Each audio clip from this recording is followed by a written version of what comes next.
Para prevenir el contagio del COVID-19, mejor conocido como coronavirus, sigue las siguientes recomendaciones. Lávate las manos frecuentemente con agua y jabón o usa desinfectante a base de alcohol. Limpia y desinfecta objetos en oficina, escuela o trabajo.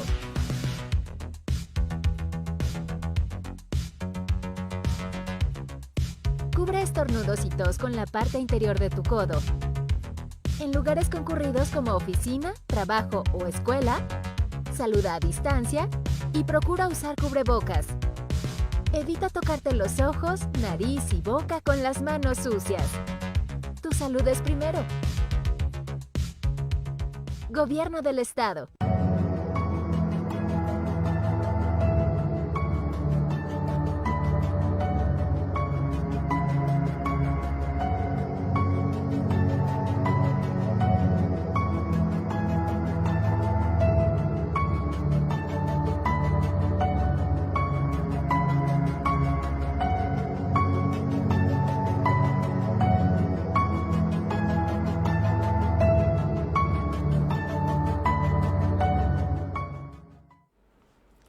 Buenas noches, este es su programa número 27 de Relades. A nombre del conductor de este programa, el doctor Gabino Solano, que por causas de fuerza mayor no puede estar aquí, le damos la más cordial bienvenida. Quiero presentar a los invitados. Mariela Díaz Sandoval, soy profesora investigadora del Instituto Internacional de Estudios Políticos Avanzados, Ignacio Manuel Altamirano de la UAGRO, y soy doctora en Ciencias Sociales. Doctora.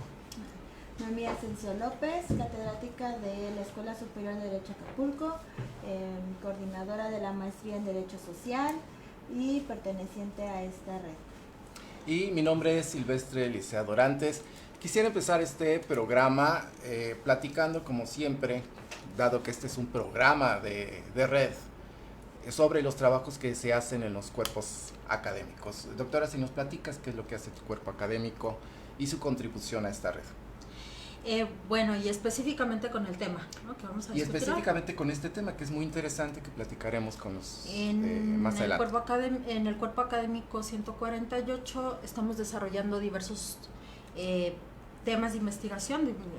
Hemos problematizado sobre distintas cuestiones. Una de ellas, a propósito de este programa, es la condición y las características de la población penitenciaria, específicamente de los jóvenes en las prisiones en Acapulco, ¿no?, en Chilpancingo e Iguala, su caracterización, los factores de riesgo y algunas alternativas o instrumentos que pudieran ser impulsados para contribuir a la reinserción. Muy bien. Doctora Noemí, entiendo que hay una maestría ya por salir y además entre muchos proyectos hay uno sobre vulnerabilidad ciudadana. ¿Qué nos cuentas sobre esto? Es un trabajo que precisamente estamos trabajando con el doctor Justino, con el doctor Silvestre aquí presente, y en esta investigación lo que tratamos de ver es o analizar la percepción ciudadana que se tiene sobre ciertas situaciones de vulnerabilidad en relación al poder específicamente poder económico y poder político. Cómo a veces como ciudadanos nos llegamos a sentir un tanto vulnerables en ciertas situaciones. ¿De la maestría qué nos cuentas? Bueno, de la maestría estamos ahorita en proceso de evaluación. Es una maestría que toca diferentes temáticas del derecho social, como es el derecho laboral, el derecho urbano, migración, derechos humanos, todo lo relacionado con grupos vulnerables, y es una maestría que creemos que tiene mucha pertinencia para estudiar los diferentes asuntos sociales que se están viviendo en la entidad, en Guerrero. Sabemos que Guerrero históricamente es un estado que tiene ciertas situaciones de violencias, y que creemos que con esta maestría podríamos aportar gran dar una gran aportación a este tipo de problemáticas en el Estado. Muy bien, como todos los miembros de la red, como todos sus integrantes, las doctoras aquí presentes, Noemí y Mariela, son parte fundamental de esta red que con sus investigaciones, sus trabajos cotidianos aportan mucho, no solo a la construcción de la red, a la misma dinámica universitaria y a la solución de problemas del estado de Guerrero. Pues damos paso al inicio de nuestro tema. El día de hoy es un tema, creemos, bastante relevante para el estado de Guerrero y las situaciones que se viven cotidianamente, que es el tema de las prisiones, de las cárceles, la dinámica que se da, en qué se entiende por la cárcel, la vigilancia. Y bueno, pues sin más, doctora, quisiera preguntarte sobre tus trabajos que has hecho al respecto, porque hay una parte que tiene que ver con que uno piensa cárcel y piensa inmediatamente en los imaginarios, la población carcelaria, todo esto, pero ¿quién las construye? ¿Cuánto cuesta? La dinámica administrativa y esta parte, ¿cómo podemos visualizarla, doctora? Sí, desde hace 4 años he participado en evaluaciones llevadas a cabo por el Banco Mundial sobre el estado de las privatizaciones en el mundo, específicamente para el caso de México, para el que he sido considerada.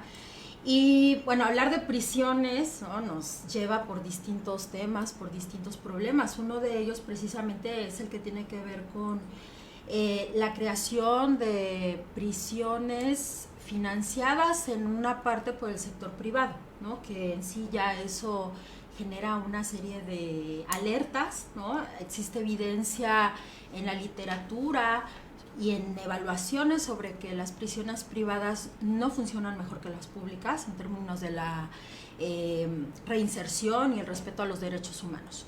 Entonces, como ya comenté, desde hace algunos años he estado trabajando este tema en distintos sectores, uno de ellos las prisiones. Bueno, en México fue bajo el gobierno de Felipe Calderón, y ahora que hemos estado escuchando de García Luna, fue precisamente bajo este gobierno y con este secretario que se decide construir 10 prisiones bajo el esquema de asociación público-privada. Lo curioso en todo esto es que parten de la iniciativa Mérida, ¿no?, este proyecto de financiamiento de los Estados Unidos para invertir en ciertas áreas en materia de seguridad. Y bueno, una de ellas son las prisiones. Se decide construir 10 penales de máxima seguridad federales y se reservan los contratos, ¿no? Y bueno, antes de todo esto se adjudican de manera directa a empresas que no tienen experiencia con el ramo. Lo curioso en todo esto es que escuchamos los apellidos de siempre cuando hablamos de proyectos, grandes proyectos de infraestructura.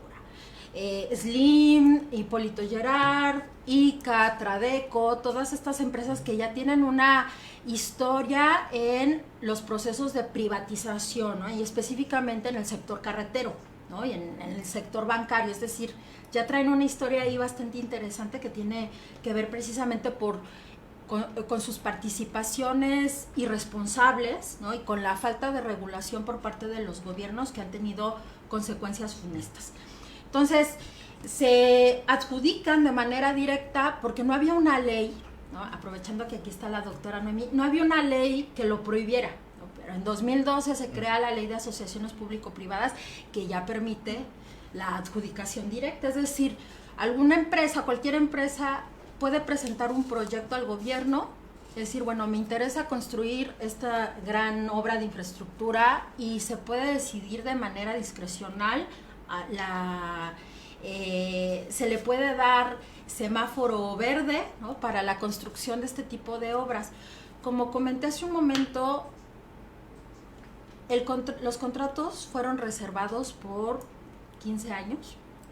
No tenemos mucha información sobre el costo de las prisiones, eso en sí ya es un problema.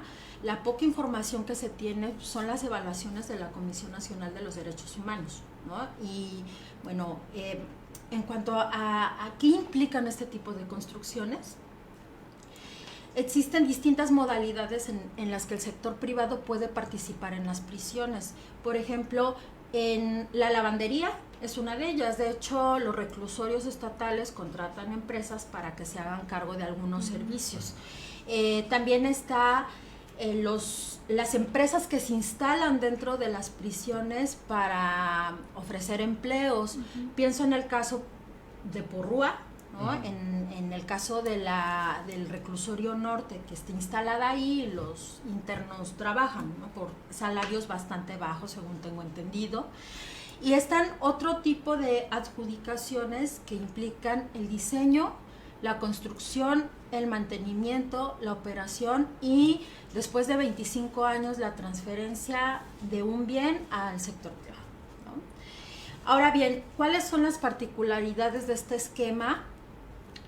¿Y por qué se le dice asociaciones público y privadas y no privatización? Sobre esto, doctora, disculpa que te interrumpa, ¿sobre qué incentivos trabajan las empresas? ¿Es nada más una cuota mensual que reciben o es por el número de internos? ¿Cuál es ahí la lógica? ¿Cómo funciona?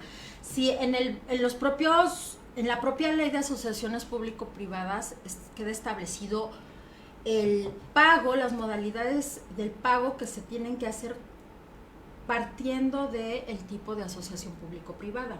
En este caso funciona distinto a las carreteras, ¿no? Que las empresas cobran y pues ese dinero ellas forman parte de sus ganancias, ellas se encargan de dar mantenimiento a la obra y ya, ¿no? De hecho, algunos modelos de prisiones en Estados Unidos funcionan con estas características, ¿no? Ya son prisiones totalmente privadas. En este caso, el gobierno da una renta por el número total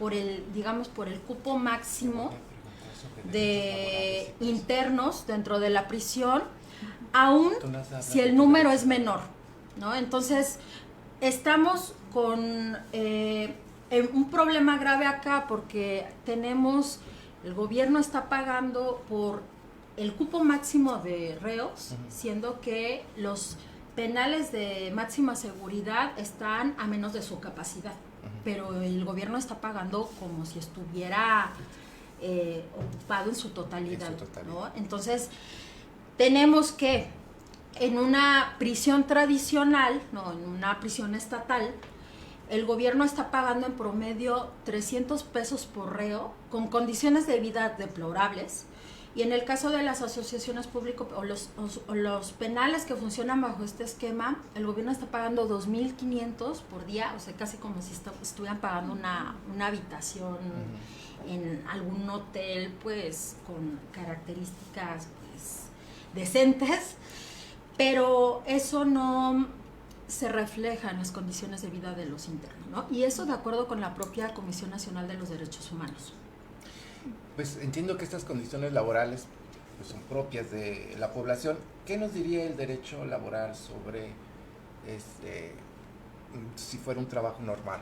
¿Cómo se tendría que pagar? ¿Qué leyes se aplicarían, doctora Noemí? No, pues es que en el derecho laboral se establece en una tabla de salarios mínimos y no se puede estar pagando por debajo de esos salarios mínimos. Y eso solamente es como la base, porque debemos de entender que la ley solamente nos va a establecer como las bases hasta cuándo es lo mínimo que se puede pagar y de ahí hacia arriba, o sea, y las prestaciones que debemos de tener y si pagan más está bien, no está mal, sino lo que está mal o lo que deberíamos de preocuparnos es cuando ese pago es menor. Ahora aquí se entiende que son centros de readaptación o reinserción social, entonces en verdad están cumpliendo su función, porque entendemos que la persona que ingresa al final de cuentas puede ser alguien que tiene que sostener a alguien afuera, es un padre de familia a lo mejor, o que tiene que pagar cierta cierta sanción por lo que cometió. Entonces, ¿cómo le está haciendo o cómo el trabajo que realiza dentro de esos centros de readaptación le está sirviendo es suficiente para poder subsistir dentro de este centro de readaptación social, porque son interesantes los datos que maneja la Mariela, en el cual cómo se pagan estas rentas y que en verdad vas a un centro de readaptación social y están lejos de cumplir con el objetivo que se tienen. ¿Cuántas personas, no sé si está dentro de la investigación que están realizando, cuántas personas en verdad logran salir y reinsertarse en la sociedad? Porque salen y también nos topamos con otra situación. Hay lugares o centros de trabajo donde te piden carta de antecedentes no penales. Entonces, cuando te lo están pidiendo y que sale ahí a lo mejor que por cierta situación que se supone que se tiene que borrar porque ya cumpliste con esa sanción, ¿qué pasa ahí? ¿Te contratan, no te contratan? ¿Violentan contra los derechos humanos? Ahí se podría,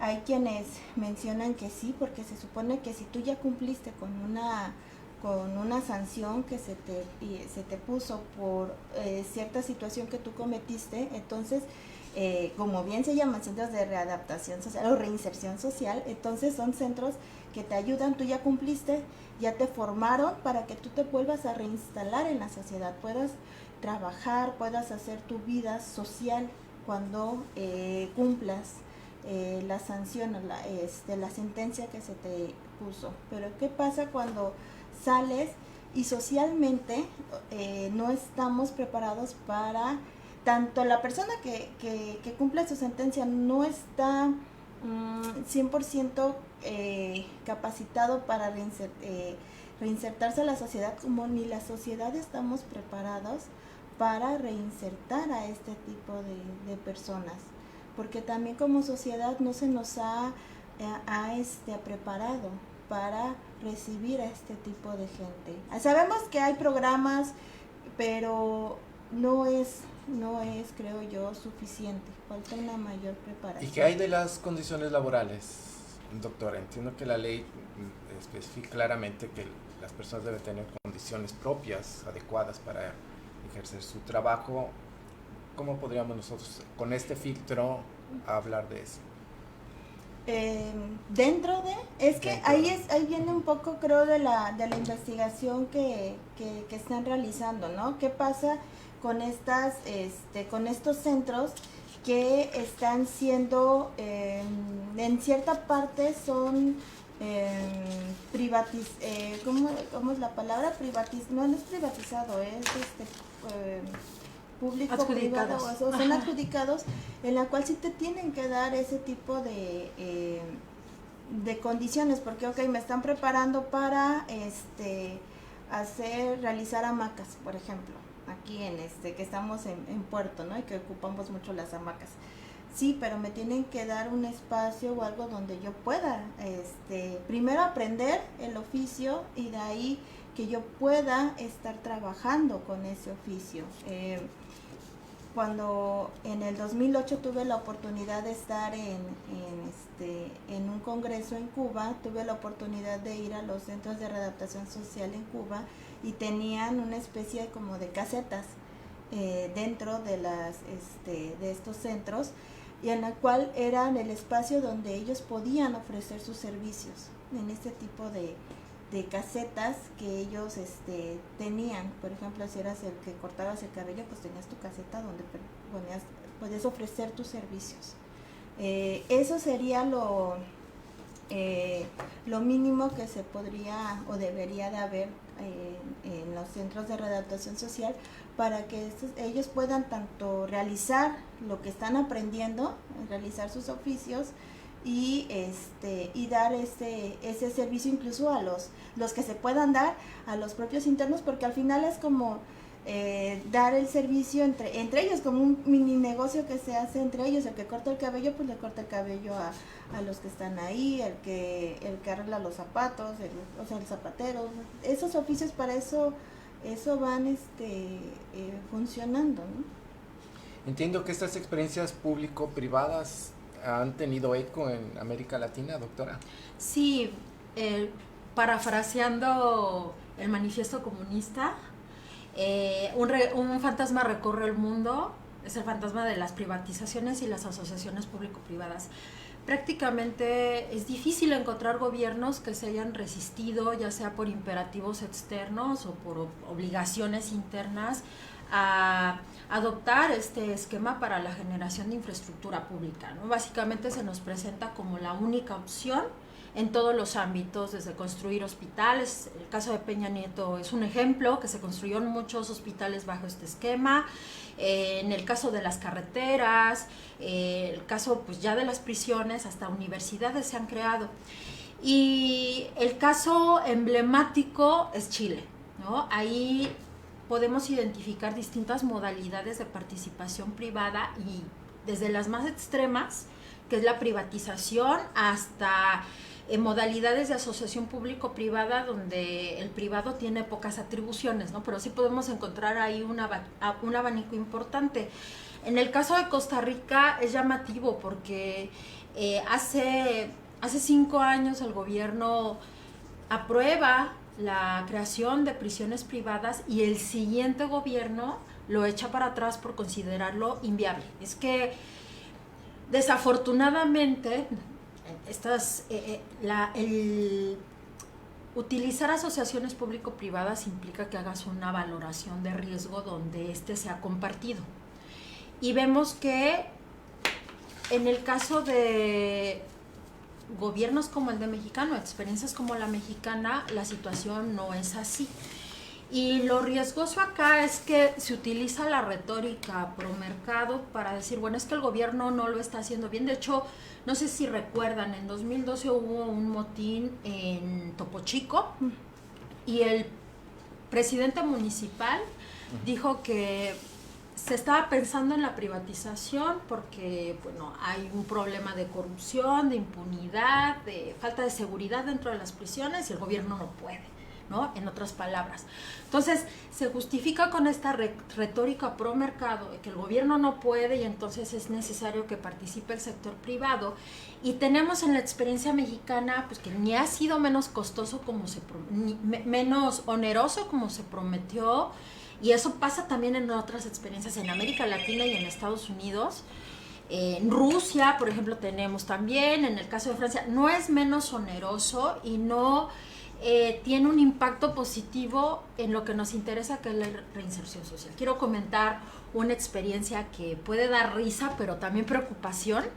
Hace aproximadamente 3 años se le adjudica de manera, bueno, esto ya 2010 se adjudica de manera directa por una de estas empresas a las que se le otorga el contrato para construir la Torre 2 del Centro de Reinserción Social Torre 2 en la Ciudad de México, que está ahí en las instalaciones del Reclusorio Sur. Es Grupo Financiero Interacciones, cuyo dueño es uno de los Hank, no recuerdo ahorita el nombre, que es hijo del maestro Hank González, ¿no? Entonces, bueno, es muy interesante cuando rastreamos quiénes son los que, a quienes se les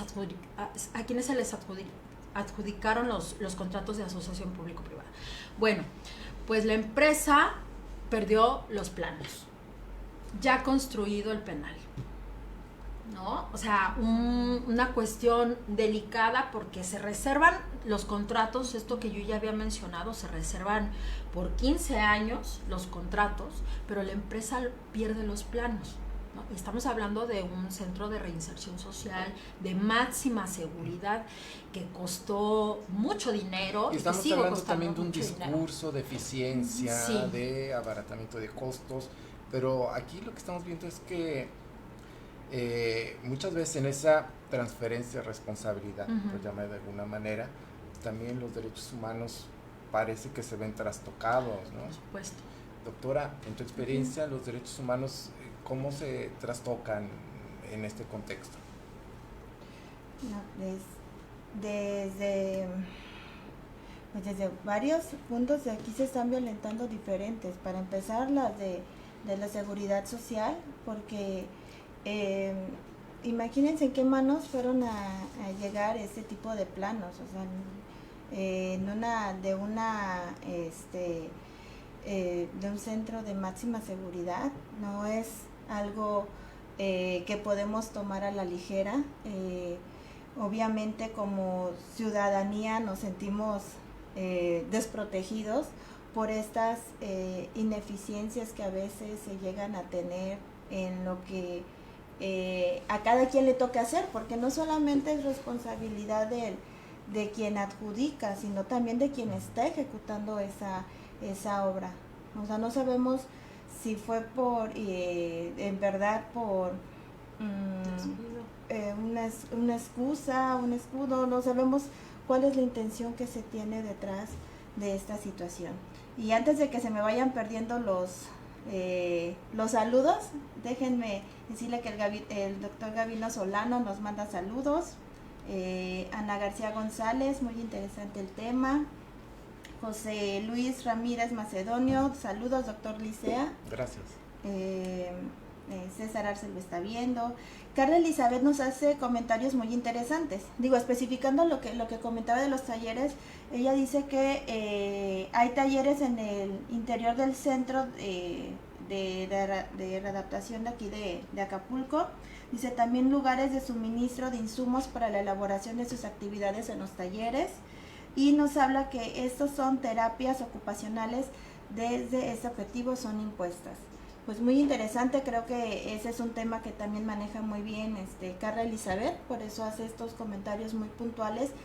Y que es cierto, o sea, no estamos diciendo que no lo existan, lo que trato de comentar es que eso es lo que debe ser, deben de estar estos centros, darle suministro, tener estos espacios donde ellos puedan laborar y que aparte sean espacios adecuados para la actividad que van a realizar.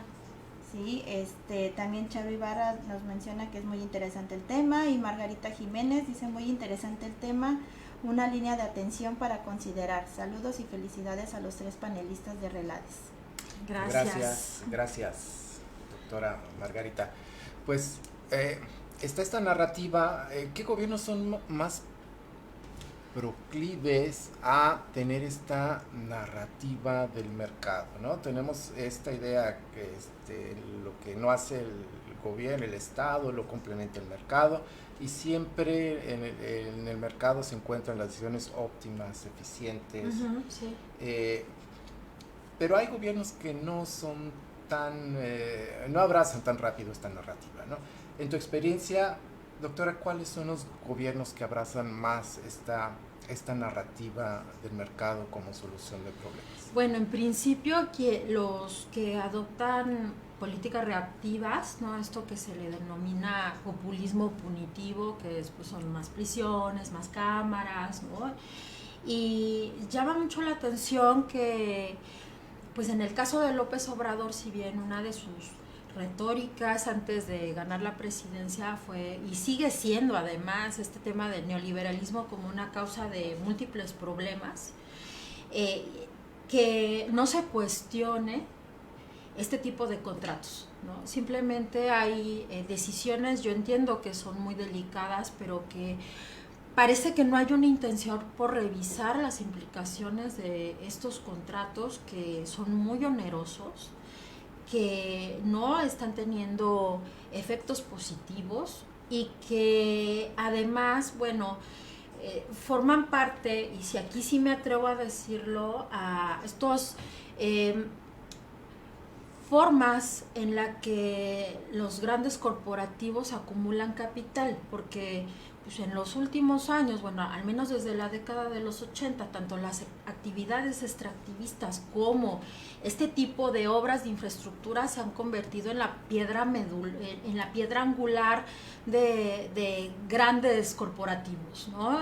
Estamos hablando entonces que pues, los grandes empresarios en México no generan su riqueza con base, por ejemplo, en la innovación tecnológica, sino que es con base en el rentismo, en la búsqueda de contratos que provienen del gobierno, y eso nosotros lo podemos revisar. Hace algunos años yo estuve haciendo un seguimiento sobre los consejos de administración de la Bolsa Mexicana de Valores y vemos que las actividades de estas empresas están estrechamente vinculadas con servicios que ofrece el gobierno, ¿no? Entonces, regresando un poco a la pregunta que hace un momento comentabas, importan mucho las políticas, la orientación de las políticas, sin embargo vemos que ni los gobiernos de izquierda tampoco se salvan de llevar a cabo este tipo de grandes obras de infraestructura.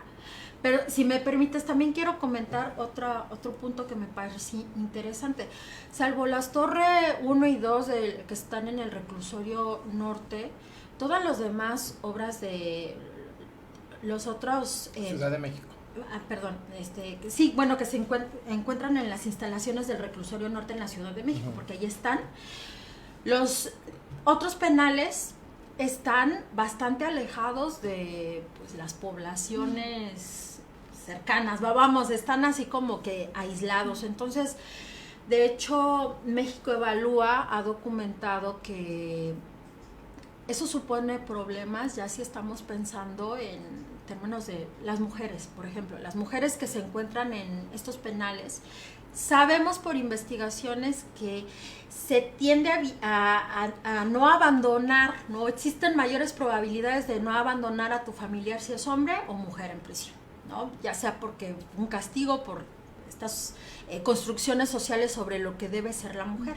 Entonces, México Evalúa en cuenta que los efectos son aún más perniciosos para las mujeres que para los hombres, que en sí ya pues las consecuencias son bastante funestas de estar en este tipo de penales, debido además a la lejanía, ¿no? Los familiares, es muy difícil que los familiares los visiten. Dentro de las instalaciones, ellos encontraron que, por ejemplo, en una población de 500 personas tienen como actividades de reinserción o estas actividades que aprenden un taller de costura con 100 máquinas de coser. Entonces, permiten que ahí esté, pero los demás están en prisión. Así como el Chapo, que estaba prácticamente todo el día en su celda, así ocurre con las poblaciones que están en estos centros de y entonces no se cumple con el objetivo. O sea, sí, dicen, bueno, tenemos talleres, tenemos esto, pero no es una cantidad suficiente, sí, para el número de población que se tiene dentro de estos centros. Hay claro, una pregunta que pone aquí Alberto Espejel Espinosa. Dice, saludos al panel, sin duda es importante el estudio de las cárceles en tanto instancias de reinserción social.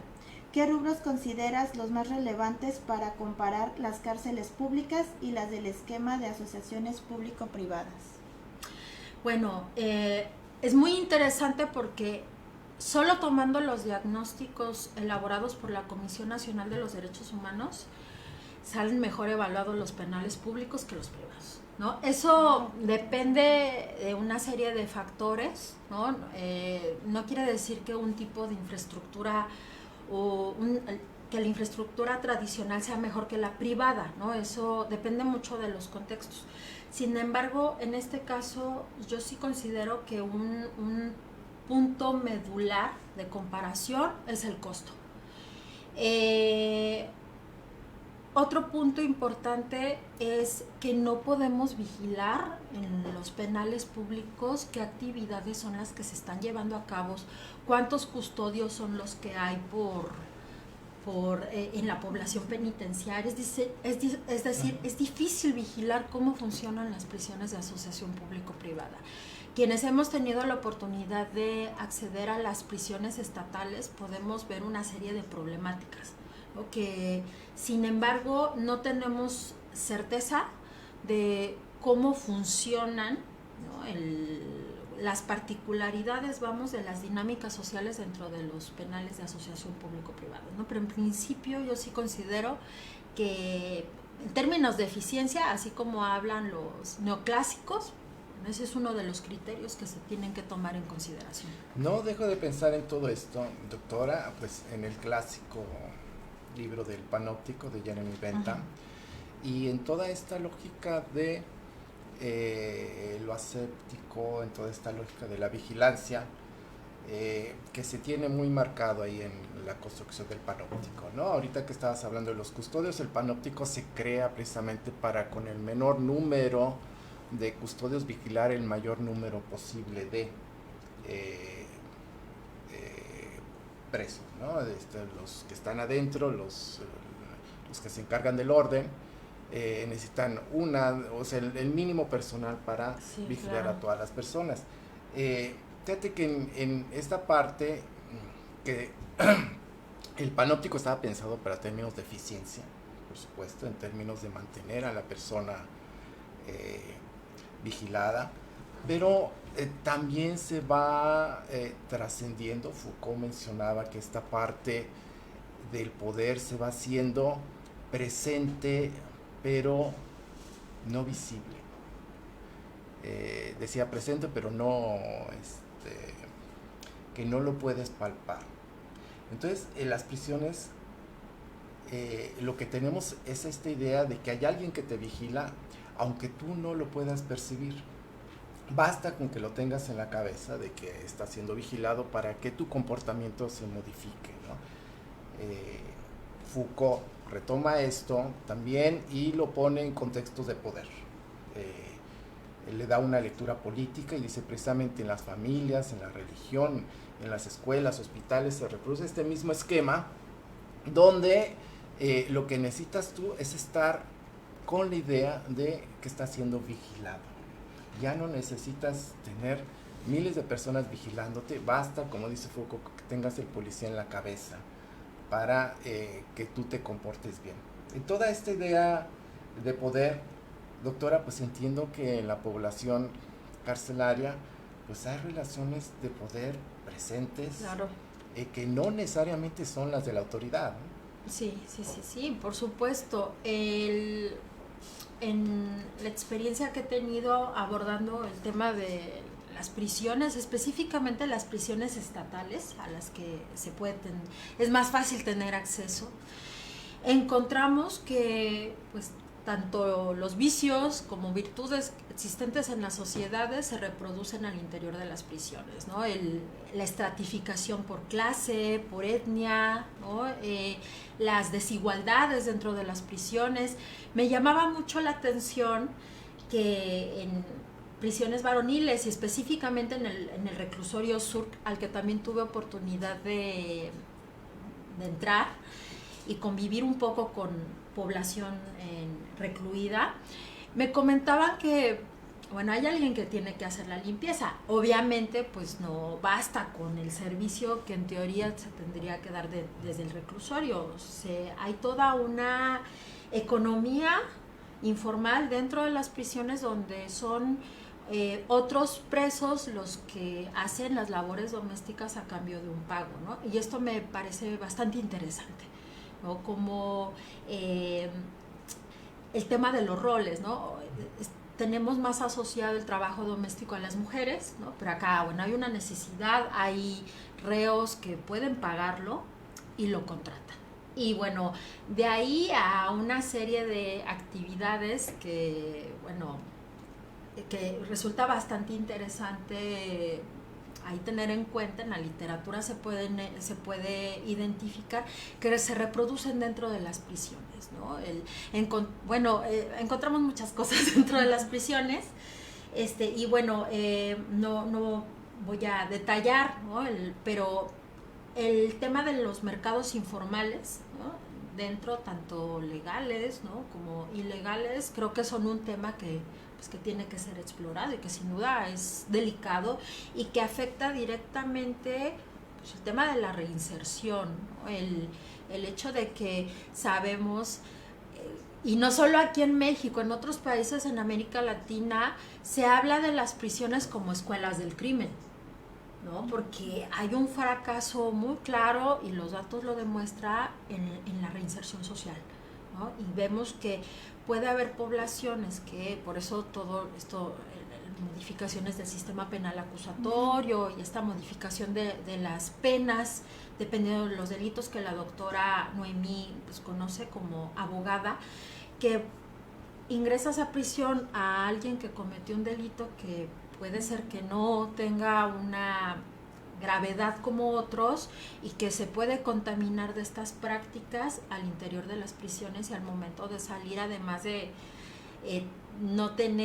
además de tener antecedentes penales, pues también adquiere prácticas que pueden no apegarse a la convivencia, digamos, a la normalidad, ¿no? O a lo que es socialmente aceptado.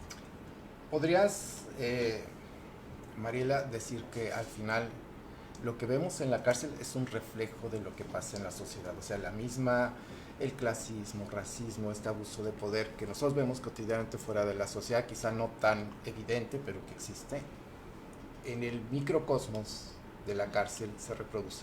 Sí, de hecho, hace más o menos 3 años, no recuerdo muy bien la fecha, en una prisión en Chihuahua, ocurrió algo bastante delicado. Niños que mataban animales, ¿no? Y que después mataron a otro niño, no sé si recuerdan. Sí.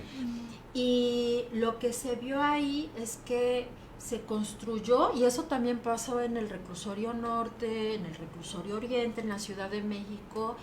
A raíz de la infraestructura penitenciaria se comenzó a construir y a reconstruir una especie de suburbio de familia y gente que depende de la prisión, ¿no? Y que está estrechamente conectado con la prisión. Entonces, algunos especialistas señalaban que tanto, ¿no?, estas dinámicas dentro de la prisión, esta violencia estructural, ¿no?,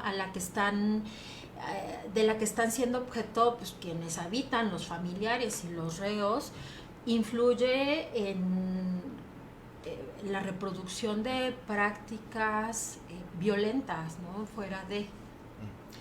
Y doctora Noemí, el sistema penal acusatorio, ¿cómo de entrada podría proteger a las personas? Proteger en el sentido de no tenerlas expuestas a lo que comentaba la doctora Mariela, a esta escuela del crimen. El sistema penal acusatorio, ¿cómo encamina casos específicos a la prisión? O sea, el más peligroso, el menos peligroso. Por eso están se están ahorita dando mucho énfasis o difusión a lo que son los mecanismos de solución alternas de conflicto. Y también se está haciendo muy visible también ya la parte de la víctima, porque ¿qué es lo que pasa mucho en materia o pasaba mucho en materia penal? Que nada más nos abocábamos a la persona que estaba cometiendo el hecho. Pero ¿qué pasaba con la persona a la que le habían cometido el hecho, a la víctima? Entonces, esto también viene a ayudar a ambas partes para poder lograr obtener una solución que sea adecuada para ambas. Es como también lo que comentaba aquí Mariela. Muchos asuntos o muchos casos, a veces cuando los llegas a conocer no tendrían por qué estar llegando hasta incluso estar en estos centros por tanto tiempo. Si hubieran llevado a lo mejor una defensa adecuada o el tratamiento del asunto hubiera sido adecuado, pues no tuvieron que haber llegado hasta ahí. Por eso hay también tanta sobrepoblación en estos centros, lo cual también ayuda o abona a este tipo de situaciones que acaba de comentar aquí la doctora Mariela. ¿Sí? Entonces, si tenemos un buen sistema en el cual se llegue a analizar el tipo de hecho y que si amerita o no llegar hasta los centros, que en verdad se apliquen como debería de ser. Por eso es lo que se estaba abonando con este sistema, que no llegaran tantos asuntos hasta allá, tratar de buscar una solución antes de llegar hasta estos centros, porque es cierto, muchas veces es por conflictos menores, a lo mejor por el robo de fármacos, el cual es de famélicos, es el robo que se le da porque pues a lo mejor ahorita con estas situaciones de enfermedades, pues tengo la necesidad, no tengo dinero y sustraigo una medicina de la farmacia pero sin haber aplicado violencia ni haber amenazado, entonces, pero me detienen. Entonces, ¿qué pasa en esta situación? O un alimento, por ejemplo, ya no tengo comida, pues voy y sustraigo de la tienda un alimento, pero es la primera vez que lo cometo, es un acto de desesperación que no cometo con violencia. Entonces, este tipo de actos, pues a veces son los que terminan en estos centros, cuando a veces, buscando otra solución, podrían no llegar hasta ahí. No sería necesario que llegaran, porque son personas que lo hacen por una necesidad, no por porque en verdad tengan lo estén haciendo reiteradamente. ¿Sí? Entonces ahí creo yo, si llevamos una buena, que en verdad se aplique el sistema como debe de ser, y que en verdad le apostemos a estos mecanismos de solución alternos al conflicto, yo creo que esto va a ayudar en un mediano plazo, que ya no estén tan saturadas los centros de readaptación social y solamente lleguen ahí las personas que en verdad tengan que cumplir una sentencia por un delito grave. Doctora Mariel, nos habías comentado de las quejas que hay de derechos humanos en este esquema público-privado. ¿Ha habido quejas de la administración? O sea, de la administración carcelaria que diga, no me está cumpliendo el privado en esta tarea, 100%. No, por supuesto que no. De hecho, tenemos un problema bastante grave porque en México, si bien ya tenemos un marco normativo que regula la participación del sector privado mediante los esquemas de asociación público-privada, no existen en ningún ámbito de su aplicación evaluaciones de impacto o evaluaciones que revisen que en efecto sí se están cumpliendo con los objetivos señalados. Además, me parece todavía más grave y alarmante el hecho de que no se estén reconsiderando los periodos que dura la licitación, la adjudicación, que son 25 años, que vamos a estar pagando, ya sean gobiernos de izquierda o de derecha, pero tenemos que asumir esa deuda, y después en cuanto concluyan esos 25 años, el privado decide si quiere seguir o se lo transfiere al gobierno, ¿no?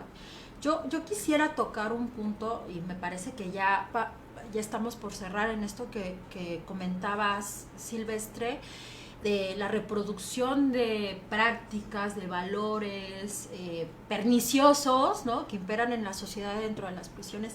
Sin duda, el tema de la impunidad, ¿no? Cuando hablamos de impunidad no podemos hablar del sistema penitenciario, ¿no?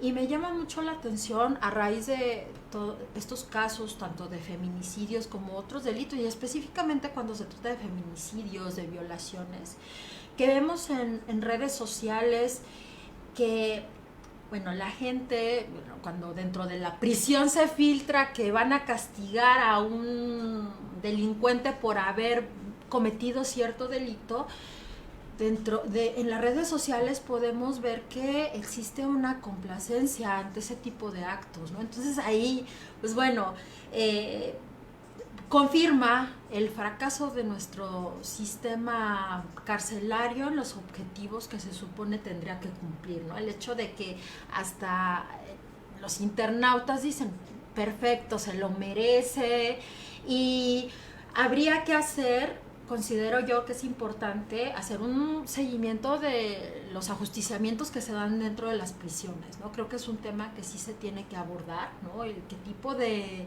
actos quienes se supone cometieron un delito consideran que pues son reprobables, ¿no? Y que por tanto tienen que ser castigados de formas alternativas a las establecidas en la ley. ¿La experiencia más cercana de esto podrías recordarnos?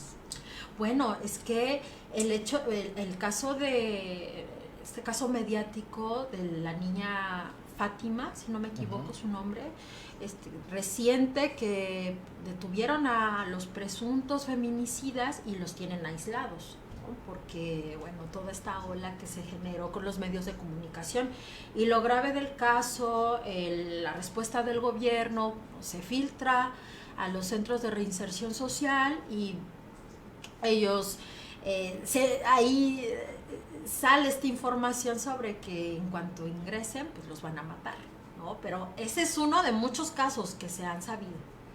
Mira, es algo muy, llama mucho la atención de cómo se va mezclando a partir de ser una población carcelaria que de entrada está estigmatizada, se van creando tolerancias hacia ciertos delitos y otros que son inaceptables, ¿no? Sí. Y dentro de esos inaceptables parece que hay un catálogo en los cuales no se aceptan, o sea, son intolerables incluso para una población que ha cometido, así al menos en teoría, es un crimen, ¿no?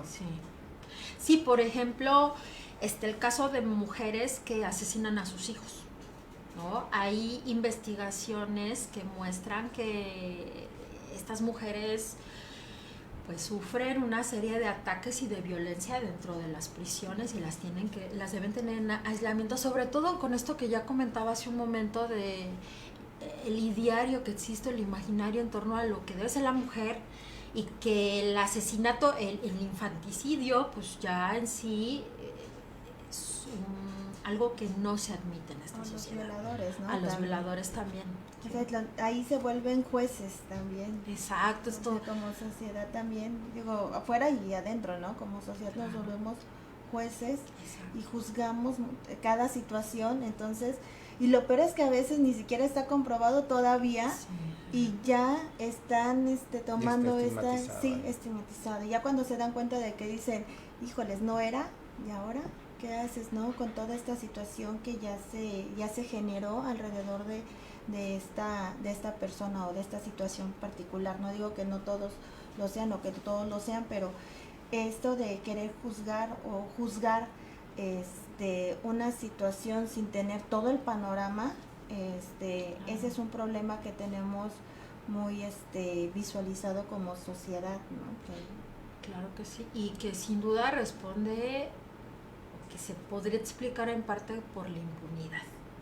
Parece que entre más personas metamos a la cárcel, mayor satisfacción hay de que se está haciendo la tarea, se está sacando gente de la sociedad que potencialmente daña a los demás. Sin embargo, hay países donde las cárceles van cerrando porque no hay clientes, o sea, no hay población carcelaria. Estoy pensando en Suecia, estoy pensando en Holanda, y parece que este esquema de castigar es el que impera, ¿no? Se ha puesto sobre todas otras alternativas posibles. Claro, el caso de Estados Unidos es el emblemático, tanto si hablamos de fracaso del sistema penitenciario en su modalidad tradicional como el privatizado.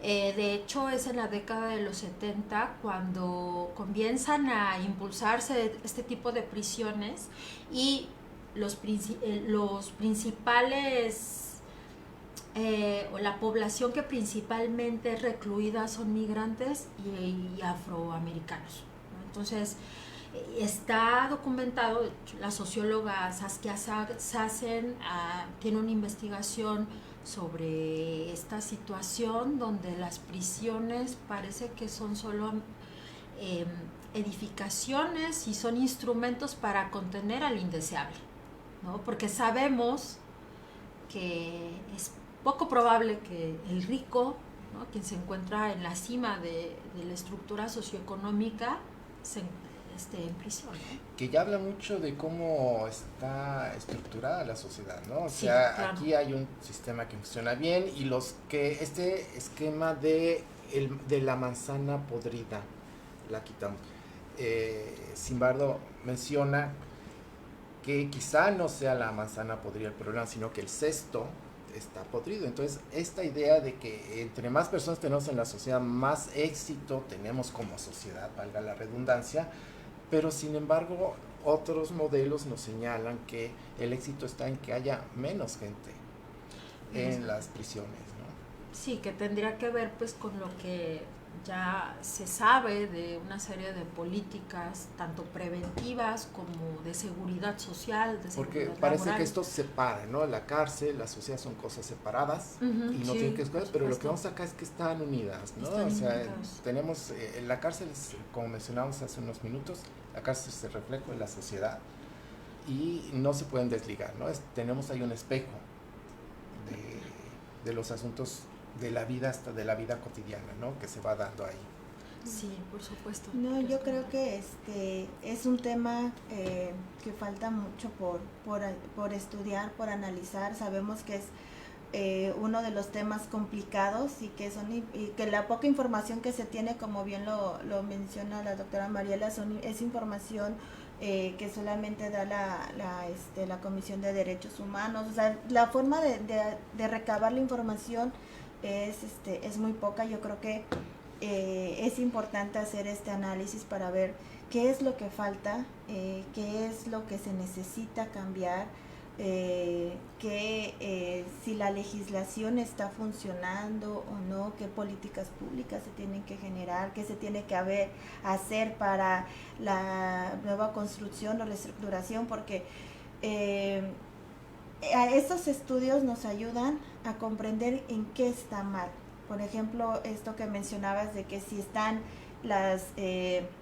los centros están alejados de las poblaciones, en qué afecta, claro, uno no lo puede ver, uno nada más lo vemos como sociedad de que está bien que estén lejos, sí. Pero si lo vemos desde esta parte de que las familias no pueden estar en contacto, y que aparte el estar en contacto con la familia también es parte de una recuperación, sí. de no sentirte abandonado, y que abonan a esta recuperación. Entonces pues sí estamos afectando, pero si no lo vemos, si no lo analizamos, entonces difícilmente podemos comprender qué es lo que falta o qué es lo que se necesita hacer para en verdad cumplan con esta función que tienen. Creo que es un trabajo arduo el que están realizando en esta investigación, y creo que cuando tengan ya el proyecto finalizado va a ser algo muy, muy interesante tener esa información. Claro, pues nos vamos. Muchas gracias por su asistencia, por los comentarios. Repito, la doctora Mariela Díaz Sandoval y la doctora Noemí Asensio López, les agradecemos mucho su presencia y los esperamos en el próximo programa. Mi nombre es Silvestre Licea. Que tengan ustedes buenas noches.